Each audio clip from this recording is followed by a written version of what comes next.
Hello my dear friend, welcome to my YouTube channel Lakshya shooters. मैं लक्ष्य त्रिपाठी अपने YouTube channel में आपका स्वागत करता हूं। स्टूडेंट, मैंने कल आप लोगों को पढ़ाया था पॉलिटी का पार्ट नंबर 2। आज हम लोग पढ़ेंगे पॉलिटी का पार्ट नंबर 3। उसको पढ़ने से पहले हम लोग कुछ मोटिवेशन कर लेते हैं और उससे भी रिलेटेड कुछ आप लोग जो हमारे कमेंट बॉक्स में अभद्रक चीज़ों का प्रयोग करते हैं, कृपया करके वैसा प्रयोग ना करें।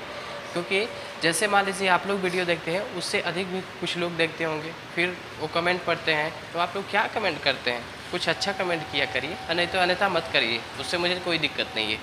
हाँ, ये ज़्यादा से ज़्यादा शेयर कर दीजिए, लाइक करिएगा तो करना होगा तो करिएगा, अच्छा लगता है तो कर दीजिएगा, नहीं लगता है तो छोड़ दीजिए, देखकर चले जाइए। लेकिन कम से कम वैसा अभद्रक चीज़ों का प्रयोग हमारे कमेंट बॉक्स में ना करें। चलिए हम लोग आज पढ़ते हैं। आज हम लोग देखेंगे पॉलिटी का थर्ड पार्ट, ठीक है। उससे पहले हम लोग 2 लाइन मोटिवेशन कर लेते हैं। गुजर जाएगा ये दौर भी गालिब, यानी गुजर जाएंगे ये दौर भी गालिब, जरा इम्तिनान तो रख, जब खुशी ही न ठहरी तो फिर गम किस बात की, गम भी तो कट कर चली जाएगी। चलिए स्टूडेंट, आज हम लोग पार्ट नंबर 3 देखते हैं। सॉरी स्टूडेंट, आज थोड़ा हेल्थ प्रॉब्लम है, इसलिए कुछ बीच बीच में अगर हो जाता है तो माफ़ करिएगा। आज देखिए हम लोग पढ़ेंगे, कल हमने आपको पढ़ा रखा था कि जो माउंट योजना थी, माउंट बेटन योजना, उसके तहत हमारा इंडिया और पाकिस्तान का विभाजन हुआ था।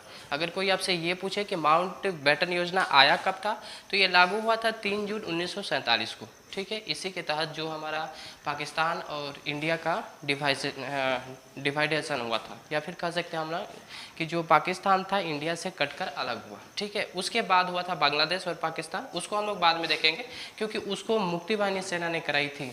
उसके यहाँ पे कोई प्रश्न नहीं पूछा जाएगा, इसलिए उसको छोड़ते हैं। बस इतना याद रखिएगा कि जो हमारा माउंट बेटन योजना है वह 3 जून 1947 को आया, कि उसी के तहत हमारा इंडिया और पाकिस्तान का विभाजन हुआ था। वहाँ से फिर मैं एक बार आता हूँ संविधान पे चर्चा करने के लिए। अब देखिए, संविधान पे मैंने चर्चा इसलिए करने के लिए आया क्योंकि जो हमारे कुछ, जैसे मैंने पहले से आपको बता रखा था कि हमारे संविधान सभा में 389 टोटल मेंबर थे, ठीक है। लेकिन हमारा जब डिवाइड हुआ, मतलब कह सकते हैं जब पाकिस्तान और इंडिया का विभाजन हुआ, तो हमारे कम से कम 90 जो सदस्य थे उसमें से वो पाकिस्तान चले गए और 299 सदस्य बचे रहे, ठीक है। कोई बात नहीं, 299 सदस्य ने हमारे संविधान को पूर्ण रूप से बनाया और लागू भी करवाया। लेकिन देखिए, पाकिस्तान में जो 90 लोग गए थे वहाँ पे संविधान नहीं बन पाया, वहाँ पे बहुत दिनों के बाद बना और लागू हुआ, और वो भी पूर्णतः लागू नहीं हुआ था। तो हम लोग पाकिस्तान के बारे में तो पढ़ना नहीं है, इंडिया के बारे में पढ़ते हैं। तो इंडिया में 299 लोग बचे थे जिन्होंने मिलकर क्या किया था कि हमारे देश में कानून बनाने का, या फिर कह सकते हैं संविधान बनाने का उनको दर्जा दिया गया, या फिर मतलब मान्य दिया गया। सॉरी, अब आगे देखते हैं हम लोग। 1935 में संविधान के निर्माण के लिए 60 देशों का आकलन किया गया, जिसमें से 10 देशों को लेकर ही बनाया गया। यानी यहाँ पे ध्यान दीजिए, एक चीज़ मैंने लिखा हुआ है कि जब हमारा संविधान बन रहा था, जब हमारा संविधान बन रहा था तो उस समय कितने देशों का आकलन किया गया था? 60 देशों का। अब कहेंगे, आप लोग सोचेंगे कि 60 देशों का आखिर आकलन क्यों किया गया था? तो उसमें से ये देखा गया था कि किस देश की कैसी प्रणाली है, कौन सी प्रणाली अच्छी है, उसको हम लोग बेहतर लें, मतलब जो बेहतर से बेहतर है उसको लें। जैसे मान लीजिए मैं आपके सामने अगर कह दूँ कि कम से कम बहुत सारा भोजन ला कर दे दूँ और कह दूँ कि आप लोग कौन सा खाना खाना पसंद करेंगे, तो आप लोग क्या कहेंगे? जो आप लोग के लिए फेवरेट होगा, मतलब जो सबसे अधिक आप लोगों को पसंद होगा वही खाना लेना पसंद करेंगे। वैसे ही हम लोगों का जो संविधान बन रहा था, जो उसमें सदस्य लोग थे, 60 देशों का आकलन किया, जिसमें से 10 देशों का लिया। मतलब जो भी था, जो पद की बात हो, जो वहाँ के कानून की बात हो, जो हमारे संविधान की, या फिर कह सकते हैं देश के सिटीजनशिप की बात हो, वो सभी हम लोगों ने 60 देशों को देखा। लेकिन 60 देश में से 50 देशों को नकार दिया, 10 देशों को लिया। आगे अगर बढ़ते हैं तो यहाँ पे मैंने लिखा है कि 11वें अधिवेशन, यानी 11वां अधिवेशन के तहत 26 नवंबर 1949 को हमारा जो संविधान था अंगीकृत हुआ, या फिर आत्मार्पित हुआ। अब देखिए, अंगीकृत का मतलब क्या होता है? अंगीकृत का मतलब कह सकते हैं हमारा संविधान जो था बनकर तैयार हुआ। कितने तारीख को तैयार हुआ था? तो 26 नवंबर 1949 को। लेकिन इधर जो हमारे प्रधानमंत्री थे पंडित जवाहरलाल नेहरू, उन्होंने हमारे भारतीय जनता से ये आश्वासन दिया था। आश्वासन करने का मतलब है कि उन्होंने ये कहा था कि जो हमारा संविधान है पूर्ण रूप से मतलब बनकर कब तैयार होगा, तो 26 जनवरी 1950 को। इसलिए उन्होंने जब यहाँ पे बन गया, यानी कि 26 नवंबर 1939 को बन भी गया, तो वहाँ पे जो सदस्य लोग थे उन सदस्यों से ये कहा गया कि देखो भाई, अब तो 2 महीना की बात है, 2 से ढाई महीना की बात है, तो उसके बाद क्यों ना संविधान को लागू कर दिया जाए। तो सभी लोगों ने, जितने भी सदस्य थे, उन्होंने कहा कि ठीक है, इसको मान कर दिया जाएगा, मतलब जो पूर्ण रूप से लागू होगा 26 जनवरी 1950 को ही लागू होगा।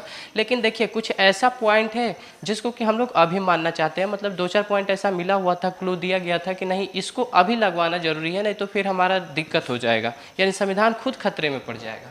तो उन्होंने कहा कि ठीक है कोई बात नहीं, लेकिन फिर भी उनको लेट किया गया और 24 जनवरी 1950 को, यानी कि जो हमारा संविधान था, देखिए जैसे कि हमारा संविधान लागू कब हुआ था, तो 26 जनवरी 1950 को हुआ था। तो उससे पहले हम लोगों को कुछ चीज़ें अपनाना जरूरी था, जैसे मान लीजिए राष्ट्रपति हो गया, राष्ट्रगान हो गया, राष्ट्रगीत हो गया, राष्ट्र चिन्ह हो गया, इन सबको अपनाना जरूरी था। क्यों? क्योंकि संविधान से पहले ही ये अपनाया जा सकता था, संविधान के बाद इसका मतलब मानदेय नहीं था। अब कारण है क्योंकि मान लीजिए अगर मेरे घर का कोई सदस्य मालिक ही ना हो तो फिर घर बनेगा कैसे, या फिर मान लीजिए आप ही लोगों के गांव होता है, गांव में प्रधान लोग होते हैं, तो गांव के जैसे मान लीजिए कि आप उनको मुख्य रूप से आप जैसे होता है ना कि देश की नागरिकता हम लोग राष्ट्रपति को देते हैं, पहला नागरिक उसी को मानदेय होता है। उसी तरीके से यहाँ भी हम लोग क्या किया है कि 26 जनवरी को होना था, जबकि मैंने लिखा हुआ है कि 24 जनवरी को हम लोगों ने कुछ लोगों को या फिर कह सकते हैं कुछ चीज़ों को माना। जैसे मान लीजिए हमने राष्ट्रपति को माना, तो राष्ट्रपति अगर आपसे पूछा जाए कि पहले राष्ट्रपति कौन थे, या फिर कह सकते हैं कि स्वतंत्रता होने से पहले, या फिर कह सकते हैं संविधान लिखने के बाद कौन राष्ट्रपति बने, ऐसे तो सभी लोग बने, लेकिन उस टाइम की बात कर रहे हैं जबकि देश आज़ाद हुआ, तो उस टाइम में थे डॉक्टर राजेंद्र प्रसाद, डॉक्टर राजेंद्र प्रसाद। ठीक है, अब राष्ट्रगान क्या था, तो राष्ट्रगान लगभग आप लोग को पता होगा, जन गण मन। ठीक है, जन गण मन। और राष्ट्रगीत क्या है, वंदे मातरम। ध्यान से सुनिएगा, इसके आगे मैं नहीं लिखूंगा, इसके आगे मैं आप लोगों को बता देता हूँ। जैसे मान लीजिए मैं राष्ट्रपति का अगर बात करूँ तो इसको छोड़ दीजिए, क्योंकि डॉक्टर राजेंद्र प्रसाद हमारे भारत के पहले राष्ट्रपति थे और संविधान लागू होने से पूर्व इनको राष्ट्रपति बना दिया गया था। ठीक है, अब आगे अगर बात करें राष्ट्रगान की, तो राष्ट्रगान हमारा है कौन सा, जन गण मन। इसको गाया कितने देर में जाता है, या फिर कितना जो समय अवधि है इसको गाने का कितना है, तो 52 सेकेंड। याद रखिएगा, जो हमारा जन गण मन है 52 सेकेंड में कंप्लीट हो जाना चाहिए, यानी अगर इसको मतलब आप कहीं भी हो 52 सेकंड में लगभग कंप्लीट होना चाहिए। हाँ, इससे कुछ लोग क्या होते हैं, जल्दीबाजी की अगर बात करें तो लगभग 20 सेकंड में पूरा होना चाहिए, नहीं तो नॉर्मली अगर ऐसे देखा जाए तो 52 सेकंड है। ठीक है, अब आता है हमारा राष्ट्रगीत, जो कि राष्ट्रगीत हमारा है वंदे मातरम। इसको कितनी देर में गाना चाहिए, तो लगभग हमारा 65 सेकेंड है, यानी जो हम लोग वंदे मातरम गाते हैं लगभग हमें 65 सेकंड में गाना चाहिए। 65 सेकंड कहने का है, इसको अगर टाइमली बदले तो 1 मिनट 5 सेकंड का टाइम देना चाहिए, किसको गाने के लिए, वंदे मातरम को। ठीक है, अब बात करते हैं जैसे मान लीजिए हमारा राष्ट्रगान। ठीक है, राष्ट्रगान क्या होता है, जो हमारा राष्ट्रगान है जन गण मन, उसको लिखा कहाँ पे गया है और कौन लिखा है, तो इसको लिखने वाले थे रविंद्रनाथ टैगोर। इन्होंने लिखा था गीतांजलि बुक में, उनका एक बुक है, प्रसिद्ध बुक भी है, जिसका नाम था गीतांजलि, उसी बुक में इन्होंने लिखा हुआ था। ठीक है, आगे अगर बात करें हम लोग तो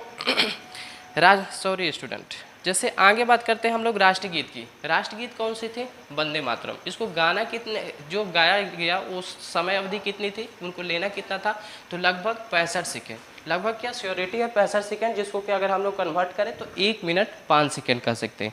अब इसको लिखने वाले कौन थे, तो बंकिम चटर्जी थे, या फिर कह सकते हैं बंकिम चट्टोपाध्याय। ठीक है, इन्होंने कहाँ पे इसको लिखा है, तो अपने पुस्तक या फिर कह सकते हैं अपने बुक में आनंद मठ में इसको लिखा हुआ है। आगे अगर बढ़ते हैं तो इसमें कहा गया है कि जो हमारे रविंद्रनाथ टैगोर थे, मिनिमम 2 देशों के ये कहे जाते हैं कि राष्ट्रगीत लिखे हुए। कौन कौन सा लिखे हुए, तो उसको भी देख लेते हैं। एक हमारा है बांग्लादेश और एक हमारा है इंडिया। ठीक है, इंडिया में क्या है, जन गण मन, क्योंकि बेसिकली हम लोग इंडिया के तो बात जानते हैं। अब बांग्लादेश में क्या है, तो बांग्लादेश में कहा जाता है एक गीत है, उसको अगर बात किया जाए बंगाल में तो अमार सोनार बंगला, जिसका मतलब होता है मेरा सोने जैसा बंगाल। ठीक है, वहाँ भी लिखा, इसलिए इनको हम लोग मानते हैं। कभी कभी क्वेश्चन आता है, पूछा जाता है कि ऐसा कौन व्यक्ति था जिन्होंने 2 देशों का राष्ट्रगान लिखा है, तो यही थे कह सकते हैं रविंद्रनाथ टैगोर। एक तो हमारे थे बांग्लादेश के लिखे हुए और एक इंडिया के। कौन बांग्लादेश का था, तो बांग्लादेश में लिखे हुए थे अमार सोनार बंगाल, यानी कह सकते हैं उसको सोने की चिड़िया। बंगाल एक सोने की चिड़िया। और अगर बात करें कि इन्होंने कब लिखा था, तो ये हमारे विभाजन होने से पहले ही लिखे थे। और कह सकते हैं कि बांग्लादेश का जब कब लिखा गया था, तो जब हमारी मुक्ति वाहिनी सेना गई हुई थी पाकिस्तान से बांग्लादेश को आज़ाद करने के लिए, तब ऐसा लिखा गया था।